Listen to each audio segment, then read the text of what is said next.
and welcome to the 7th in our series of webcasts on RapidDeploy version 4.0 Basics. And today we're going to be rounding off this series of webcasts by looking at RapidDeploy security.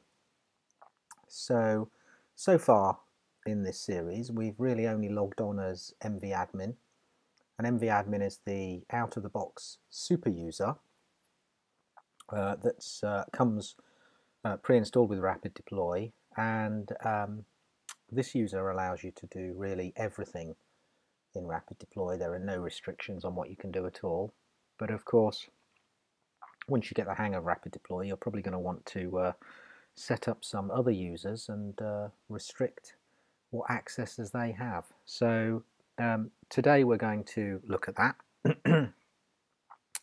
RapidDeploy uses role-based security. Now you can access security from the left-hand menu here. So let's go and have a look at security roles.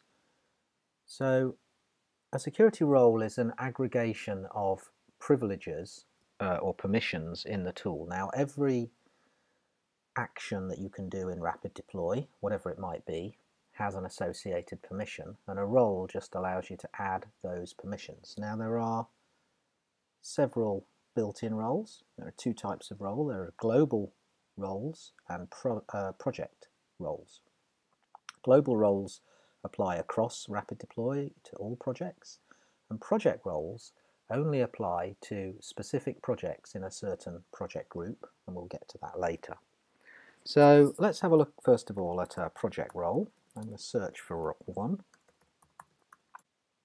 Okay, so we've selected the project application job. Now, as I said previously, roles are built up of an aggregate of permissions. Permissions are built in, they can't be changed by the user, although we do sometimes add new ones over time with new releases of RapidDeploy. And this project application job role has three permissions: run a project job, run and save a deployment job, and schedule a project job. So basically a user with this role will be able to run jobs on the projects for which this role has been assigned. Now we can also see here we've got some security groups and project groups. We haven't set up any security groups or project groups yet. These are the groups to which this role applies. We're going to go and set some of those up in a moment. And then on the end here we've got environment types. RapidDeploy comes with 4 built-in environment types: unknown, development, test, and production. An environment type really defines an environment given that type. It's quite obvious, the name. So a role can apply to particular environment types. You can add new ones as you wish. And I'm going to assign this role also to production. So a user with this role will be able to perform those actions, i.e. deployments, on production. We'll see later why that user may not actually be able to deploy to production, because approvals might be required, but they may request a deployment to production. Okay, so I'm going to go ahead and save that. You can go and explore the other permissions that you can set your roles to use. Okay, so now we're going to go ahead and create a new user. I'm going to create one with my name. I'm going to add that user.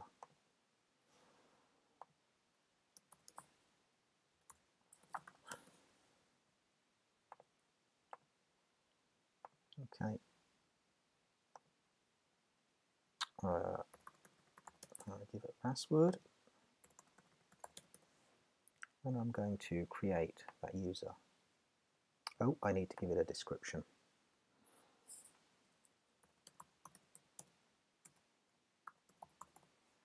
I'm going to create a project administrator.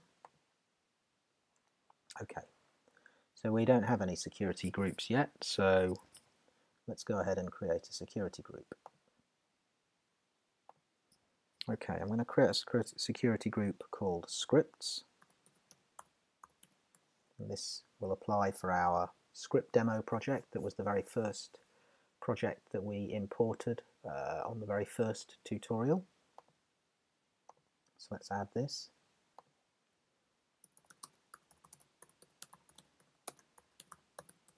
Now we only have one scripts project, but let's say we could have more, and this could be a security group that we have all of those projects and users members of. Okay, so I'm going to add this username to this group, and I'm also going to add all of the out-of-the-box project roles to this group, and we'll just ignore these deployment approval and configuration approval for the moment. I'm going to create that. Okay, so I've now got a user, and that user is assigned to a group. Now I need to create a project group, and I'm going to give it the same name. And this allows us to link to the project. So we'll add again the script demo 40 project. This is the first one we created. I'm going to search for all the projects types and add those.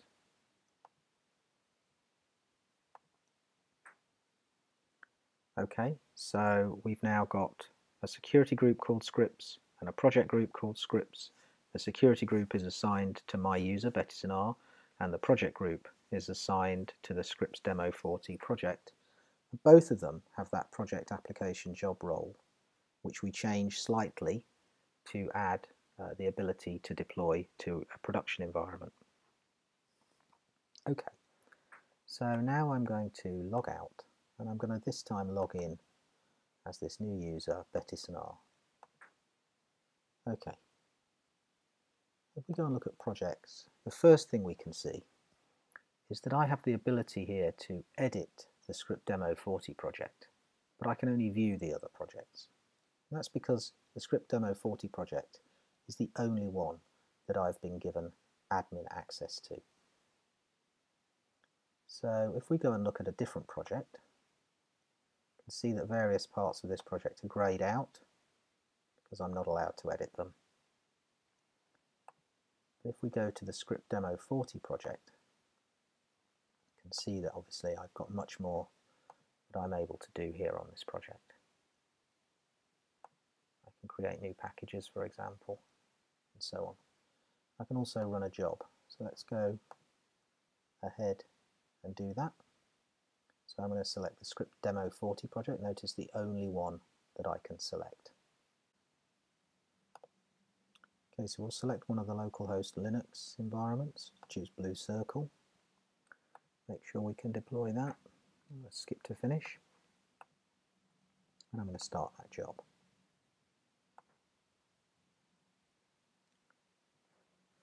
Okay, that's running. Yep, and that was a successful job. Right, so I'm now going to go back to that project. What I'm going to do now is I'm going to create a new target to deploy to, but this time I'm going to create a production target. Okay, so let's go ahead and do that. So I'm going to clone an existing one. Let's clone this red square one. Instead of dev, we're going to select a new environment, prod. Instead of red square, we'll call it a triangle.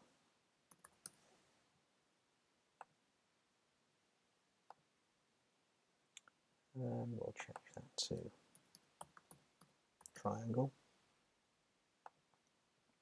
We'll create this target. Okay, so we've now created a production target. So I'm going to check that. And the environment type here is unknown. You notice I can't actually edit that because I don't have permissions to do so. So what I'm going to do now is I'm going to log out of Betty, and I'm going to log back in as mvadmin. And I'm going to change this environment that we've just created to require approvals. Okay, so first of all, let's go and have a look at that environment. There's the production environment. And I want to change that to be a production type environment. I'm going to save that. Now, I'm going to create another new user, which I'm going to call Prod Approver, for the want of a better name.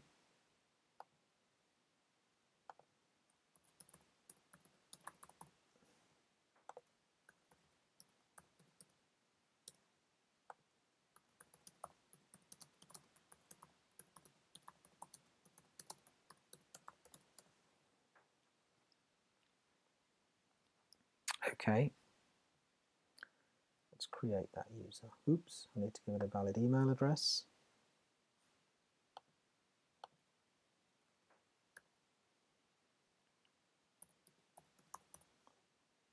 And a password.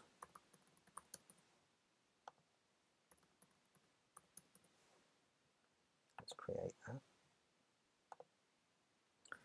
Okay, now I'm going to create a new production approval group. A new security group.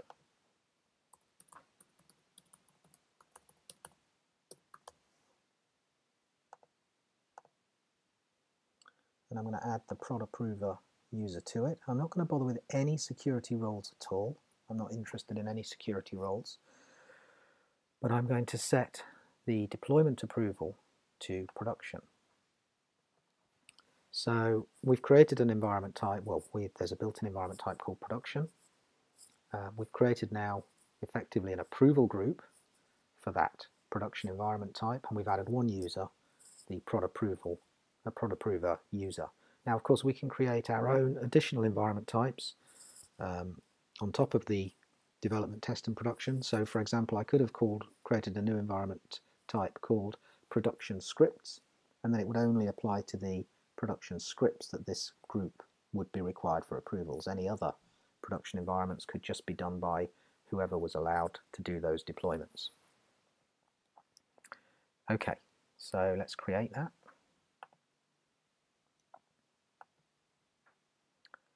So now I'm going to log out of MVAdmin and log back in again as Betis and R. Okay, now the first thing we need to do is go into the script demo project, and we've created that extra target, so we need to create a new package that encompasses that target. There we've got that new package. Now we can go to Jobs, New Job. Let's select that. Now I see this error. Project configuration error for project script demo 40. No deployment packages exist in the file system directory matching the search string script demo 40. Please check your project has some deployment packages in the promotion store directory. The key part here is it says the promotion store directory. Up to now we've been using the build store, but RapidDeploy, when using the file system based artifact repository, requires that if you're going to deploy to production, you first need to promote the package from the build store to the production store. So let's go back to the project. Let's go back to script demo 40. And if we look at packages, we'll see we've got that new package 4002, but it's stored in the build store. If we go and look in the promotion store, we don't have any packages. So we have no packages that we can deploy to a production type environment. Okay, so what we're going to do here is we're going to promote this 4002 package to production. And this is the promote button. I'm going to click yes. If we now go and look at the promotion store, you can see that it's there. Now normally, of course, you would have made sure that this package deploys to at least some pre-production environments before you promote it to production. But in this case, I'm just going to promote it straight to production. Okay. How do we determine if the environment is a production environment? If we go and look at that prod target, we can see that the environment type is production. And if we go and look at that environment type,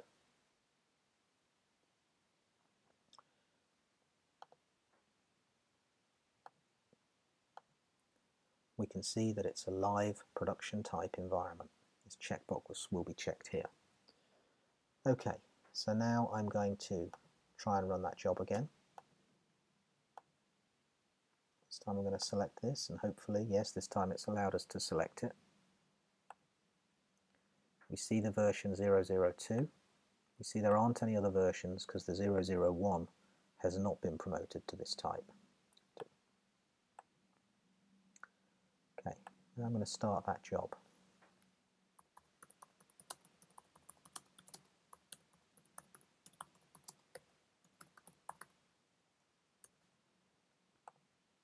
Okay, and instead of the job now actually running, it's pending as a future job.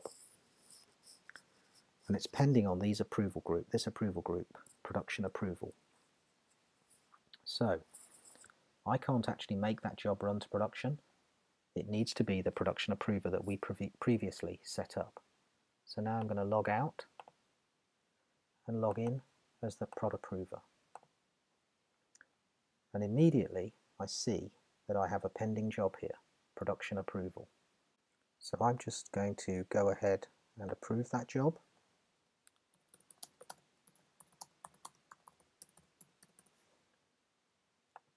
Click approve.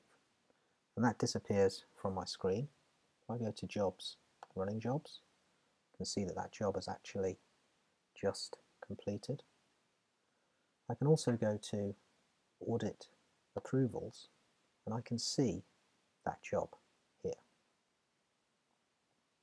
If we expand this, twisty at the end here, we can see my request to make the deployment and who approved it, which group approved it. You can click on these links to go to them, and yes, this was approved.